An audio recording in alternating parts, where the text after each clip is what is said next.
തിരുവനന്തപുരം ശംഖുമുഖം ദേവി ക്ഷേത്രത്തിലെ ആനക്കൊട്ടിൽ നാശത്തിന്റെ വക്കിലാകുമ്പോഴും Thiruvithamkoor Devaswom board വിഷയത്തോട് കണ്ണടയ്ക്കുകയാണ്.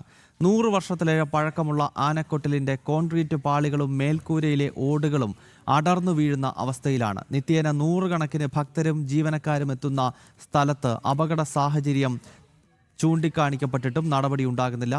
Prashant ശങ്കരമംഗലത്തിന്റെ report കാണാം.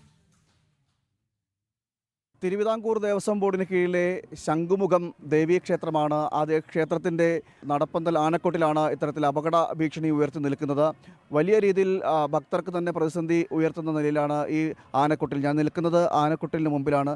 ആനക്കൊട്ടിൽ ഇങ്ങനെ അപകട ഭീഷണി ഉയർത്തി നിൽക്കുന്നത് കുറേ വർഷം, അതായത് 100 വർഷത്തിലധികം പഴക്കം അവകാശപ്പെടുന്നൊരു ആനക്കൊട്ടിലാണ്. ഇത് നിർമ്മിച്ചതിന് ശേഷം ആ ആനക്കൊട്ടിലിന് ആണ് ഇത്തരത്തിൽ അപകട ഭീഷണി ഉയർത്തി നിൽക്കുന്നത്. ഓടുകളും ചെറു കോൺക്രീറ്റ് പാളികളും ഇളകി വീഴുന്നൊരു നിലയിലാണ്. നിലവിൽ നമുക്ക് ദൃശ്യങ്ങളിലൂടെ കാണാൻ കഴിയുന്നുണ്ട്. അത് ഓട് കഷ്ണങ്ങൾ ഇളകി വീഴുമ്പോൾ ഭക്തരുടെ തലയിൽ വീഴാതിരിക്കാൻ ഒരു തുണി മറച്ച് കെട്ടിയിരിക്കുന്ന ഒരു കാഴ്ചയാണ് നിലവിലുള്ളത്. അതിന് മുകളിലെല്ലാം ഈ ഇടയ്ക്കിടയ്ക്ക് ഓട് കഷ്ണങ്ങളെല്ലാം ഇളകി വീഴുന്നുണ്ടെന്നാണ് ഈ ഉപദേശക സമിതി അടക്കം പറയുന്നത്. അങ്ങനെ വലിയ രീതിയിൽ ഭീതിപ്പെടുത്തുന്ന നിലയിലാണ് ഈ സാഹചര്യമുള്ളത്.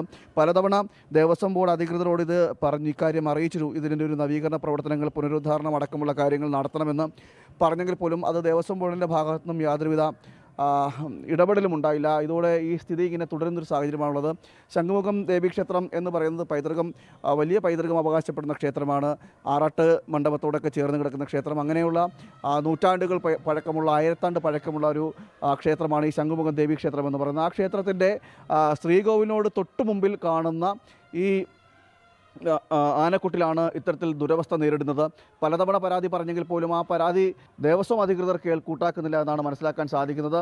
നിലവിൽ ഒരു 5.5 ലക്ഷം രൂപ ഇതിൻ്റെ നിർമ്മാണ പ്രവർത്തനങ്ങളായിട്ട് കരാറ് അനുവദിച്ചത് കുറേ കാലമായി. എന്നാൽ തുടർന്നും നിർമ്മാണ പ്രവർത്തനങ്ങളൊന്നുമായില്ല. കരാറുകാരന് നടത്താൻ തുക വേണമെന്ന് ആവശ്യപ്പെട്ടു എന്നൊക്കെയാണ് പറയാൻ സാധിക്കുന്നത്.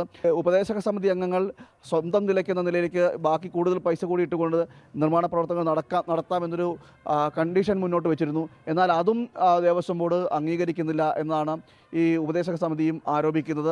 എന്തായാലും ഈ തിരുവനന്തപുരത്തെ തന്നെ പ്രധാനപ്പെട്ട ക്ഷേത്രങ്ങളിൽ ഒന്നാണ് ശംഖുമുഖം ദേവീക്ഷേത്രം എന്ന് പറയുന്നത്. വളരെ ഐതിഹ്യ പെരുമയും ചരിത്ര പ്രാധാന്യമൊക്കെ ഉള്ള ക്ഷേത്രം കൂടിയാണ് ഈ ക്ഷേത്രം. അവിടെയാണ് ആ ക്ഷേത്രമാണ് ഇത്തരത്തിൽ ദുരവസ്ഥ നേരിടുന്നത്. പലതവണ പരാതി പറഞ്ഞെങ്കിൽ പോലും അധികൃതരുടെ ഭാഗത്തുനിന്ന് യാതൊരുവിധ ഇടപെടലോ ദേവസ്വത്തിൻ്റെ ഭാഗത്തുനിന്നൊരു നടപടിയോ ഒന്നും ഉണ്ടാകാതെ വന്നതോടുകൂടിയാണ് ഈ ഉപദേശക സമിതി തന്നെ പ്രതിഷേധിക്കുന്നൊരു സാഹചര്യമൊക്കെ നിലനിൽക്കുന്നത്. ഇത്തരത്തിൽ ഈ ഓട് കഷ്ണങ്ങളും കോൺക്രീറ്റ് പാളികളും ഒക്കെ ഇളകി വീഴുന്നത് അത് വലിയ ബുദ്ധിമുട്ട് സൃഷ്ടിക്കുമെന്നാണ് പരാതിയായിട്ട് ഉയരുന്നത്. ഇനി വരാൻ പോകുന്നത് കർക്കിടക വാവാണ്. കർക്കിടക വാവിന് നിരവധി ഭക്തരെത്തും. അതോടൊപ്പം തന്നെ എല്ലാ മാസവും ഇത്തരത്തിൽ ഭക്തർ ഇവിടേക്ക് എത്തുന്നതാണ്. പൗർണ്ണമി ദിനത്തിലൊക്കെ ഭക്തർ എത്തുന്നതാണ്. എത്തുന്ന ക്ഷേത്രം ഇത്തരത്തിൽ ദുരവസ്ഥ നേരിടുകയാണ്. വലിയ ബുദ്ധിമുട്ട് അനുഭവപ്പെടുന്നുണ്ടല്ലേ? പ്രസിഡന്റ്, ഉപദേശക സമിതി പ്രസിഡന്റ് ആണല്ലേ? സെക്രട്ടറിയാണ്. അതെ, ഒരുപാട് ബുദ്ധിമുട്ട് അനുഭവിക്കുന്നുണ്ട്. 1.25 വർഷമായി ഇത് പൊളിഞ്ഞു വീണിട്ട്. അന്ന് മുതലേ അതോറിറ്റീസിനോടെല്ലാം പറഞ്ഞുകൊണ്ടിരിക്കുന്ന കാര്യമാണിത്. പിന്നെ 2-3 പ്രാവശ്യമായിട്ട് ലെറ്റർ കൊടുത്തിട്ടുണ്ട്. ആ ലെറ്ററിൻ്റെ കോപ്പിയും എൻ്റെ കയ്യിലുണ്ട്. അത് ഇപ്പോൾ ഉള്ള പ്രസിഡൻറ്റിനെയും ഞങ്ങൾ കഴിഞ്ഞ മാസമാണ് ചെന്ന് കണ്ടത്. അദ്ദേഹം അനുഭാവപൂർവമായിട്ട് അത് പരിഗണിക്കാമെന്ന് പറഞ്ഞതാണ്. പക്ഷേ ഇതുവരെ ഒന്നും നടന്നിട്ടില്ല. പിന്നെ ചീഫ് എഞ്ചിനീയറെ കണ്ടു. ചീഫ് എഞ്ചിനീയറെ കണ്ടപ്പോഴും പറഞ്ഞു ഇതൊരു കോൺട്രാക്റ്റ് ആയിട്ടുണ്ട്, പക്ഷേ ആരും എടുത്തിട്ടില്ല ഇതുവരെ. എത്രയും പെട്ടെന്ന് അതിൻ്റെ നടപടികൾ നടക്കണം, അല്ലെങ്കിൽ ഇത് ഭക്തർക്ക് ബുദ്ധിമുട്ടാണെന്നുള്ള കാര്യം പറഞ്ഞിട്ടുള്ളതാണ്. ഒരുപാട് ആവർത്തി പറഞ്ഞിട്ടുള്ളതാണ്. ഇതുവരെയും ഒന്നും നടന്നിട്ടില്ല. അതുതന്നെയാണ് ഒരുപാട് ആവർത്തി ദേവസ്വം ബോർഡിന് മുന്നിൽ ഈ വിഷയം ഉന്നയിച്ചെങ്കിൽ പോലും യാതൊരുവിധ നടപടിയും ഉണ്ടായില്ല എന്നാണ് ഉപദേശക സമിതിയും പരാതിപ്പെടുന്നത്.